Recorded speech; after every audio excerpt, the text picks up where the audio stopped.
যারা যা সম্ভব সেটা তারা করে ফেলেছে।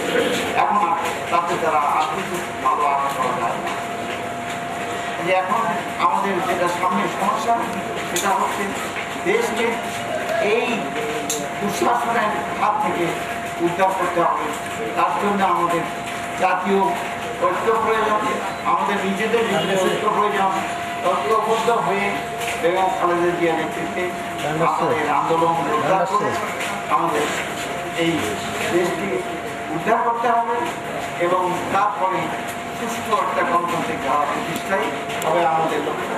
যে জিনিসটা আজকে বিধ্বস্ত হতে যাচ্ছে আমরা এটা চাই উদ্ধার করতে। কাজে এক নম্বর প্রয়োজন হচ্ছে এই সরকারের পরিবর্তন, এই সরকারের বিদায়। কিন্তু পরিবর্তন নয়, আমরা বিদায় চাই। এই বিদায়ের ঘণ্টা সেই আন্দোলনের আপনাদের সবাইকে আন্দোলনের আহ্বান জানিয়ে আমার বক্তব্য শেষ করছি। আল্লাহ হাফেজ।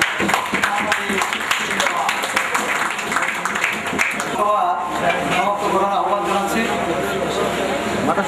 সভা সমাপ্ত করবেন শহীদ স্মৃতি সংসদের সভাপতি জনাব সরফুদ্দিন সরকার।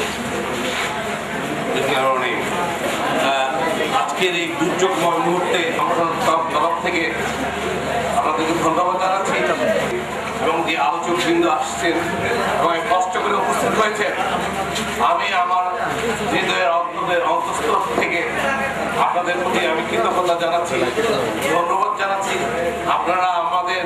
আমরা আপনাদের কাছ থেকে অনেক মূল্যবান বক্তব্য শুনেছি, এই জন্য আমরা কৃতজ্ঞ এবং এটা আগামী দিনে আমাদের রাজনীতি চলার পথে পাথর হিসেবে কাজ করবে।